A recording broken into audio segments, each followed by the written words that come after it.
I'm Jason Hackett alongside Alicia Lewis. Sure, we have brand new information coming into the newsroom right now. Our Audrey Russo's at the live desk where the story has been really changing here by the hour. We're going to be checking with her in just a moment. But first, we do want to get a check of the forecast from Ren. We got air quality alerts once again. We do, and it's a long-standing one in place now all the way through Saturday, late in the day. So we have hazy sunshine. Today's kind of a transition day where we're building in that cooler fall-like air mass north to south. That just means that we do have more humidity and a couple spotty showers across southern Minnesota. Most of that will stay south of the metro, and you can see that just falling apart towards Northfield. We do have a spotty shower, potentially a weak storm briefly, so it could strengthen to a storm level, but a lightning downpour, but it would weaken right away. We're not talking about severe weather, but definitely some moderate rainfall right now towards Woodbury. Hutchinson seeing some rain as well. We have fog to our north. Visibility is down to 2.5 miles worth of visibility in Brainerd, and you're looking at that haze leading to a reduction in visibility in the metro, but not too bad. Highs today are back into the upper 70s, maybe making a run for 80, but most of us stay shy of it. Cece? Hi, good morning. 6:01. Taking a look here in the Plymouth area, Highway 55. Good morning if you're waking up between Plymouth and Medina. Things looking pretty good in this area. I'm popping this area up because this area was closed for a significant part of yesterday because a power line fell down on to the highway after those storms. Looks like things are cleared up now, so things should be good going between 494, 394, all of that. Take a look here at the bigger map. Only seeing some slight slowing here in Eden Prairie, closer to 494, so near the Mitchell Road area on Highway 212. Remember, both directions down to just one lane. Things still moving just a little slower than normal. I'll have more on some construction when I see you throughout this half hour. Cece, thank you. As you were sleeping, tsunami waves have been hitting along the U.S. Pacific coasts following a massive earthquake that happened in Russia. Yeah, the warnings forcing thousands to evacuate overnight to higher ground. Take a look at this map. The 8.8 magnitude quake hit off of Russia's eastern coast yesterday, sending tsunami waves into Japan, Alaska, Hawaii, and now California. Audrey Russo is tracking all of this at the live desk for us. Audrey. Yeah, in the last hour, the National Weather Service has been tracking the size of the waves hitting the continental west coast. In California's Bay Area, they're seeing waves between 1 to 2 feet hitting particularly the Monterey Bay area. And in Crescent City, closer to the Oregon border, the Eureka branch posted on X that they've recorded waves of over 3 feet. Now, this comes after a night of Hawaii and Alaska dealing with these waves. In this video, you can see high water approaching the doorway of a hotel. Now, the tallest tsunami heights recorded there by their gauges have been about 4.9 feet. And you can see the number of cars lined up to leave the island just a few hours ago. That's really reversed course. The evacuation orders in Hawaii now are being lifted. Folks are being allowed to return to their homes. And just in the last half hour, the Philippines, Guam, and the Northern Mariana Islands have also canceled their tsunami advisories. But you can really follow the path of where these waves are going across the globe because Colombia is now ordering evacuations along its Pacific coast. You can see all the way across the world just how far these waves have traveled. Back to you. Audrey, thank you. And be sure to stick with us for the latest. You can watch us on KARE 11 Plus right now, our streaming app for your TV. Download and watch for free.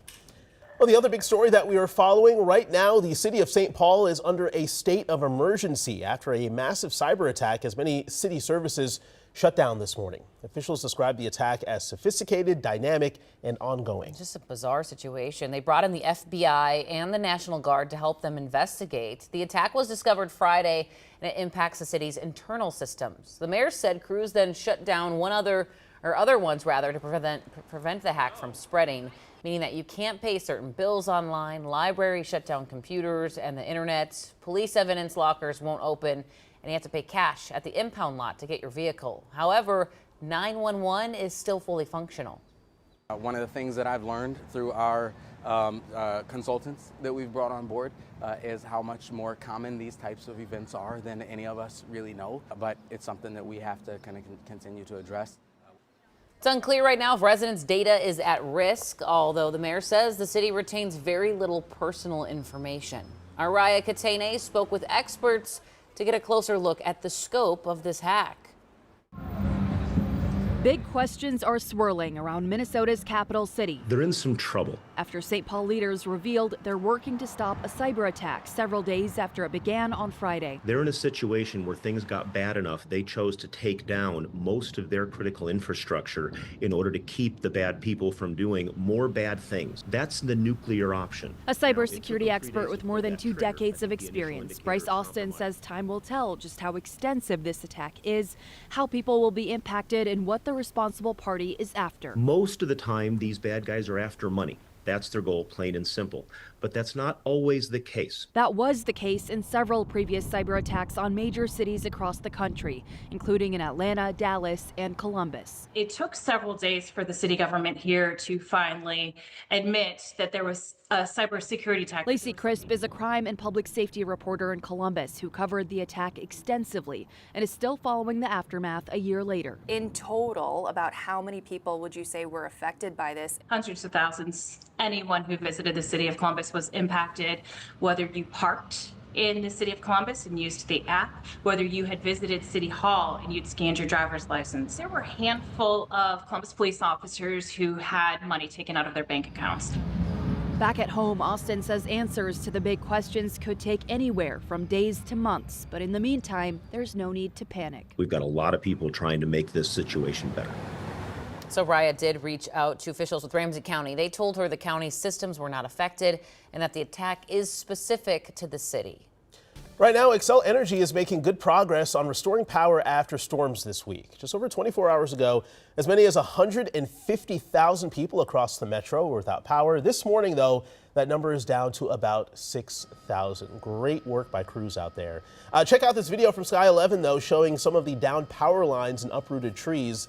A lot of you out there were asking us during sunrise yesterday morning who's responsible for taking care of those downed trees. We did some checking for you, and it really depends on where the tree came from and where it eventually landed. We have all that information right now on KARE11.com. I will say the folks that helped us were from out of state, and they got my power back on. So Xcel was good on getting people here to help. Fantastic.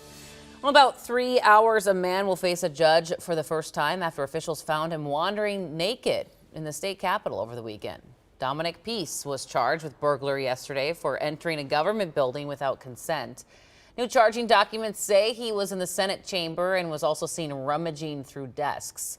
The charges now also outline how he got in, saying he used a wooden wedge to prop open a door while the Capitol was open and then came back after hours. Now, in light of this incident, Capitol officials are going to be making some security changes. The Department of Public Safety says that the state will work with outside experts to review Capitol building security. They'll also review the response to the lawmaker shootings that happened on June 14th. The department has faced criticism, though, for the lack of coordinated notifications to lawmakers and other law enforcement agencies that morning. We are going to learn from this, and if there are things that we can do better, I can tell you when they tell us what we can do better, where those gaps are, how we can improve, we will take those and we will do that. The state may consider reducing public entrances to the Capitol. Conversations about metal detectors and weapons screenings could also be on the table.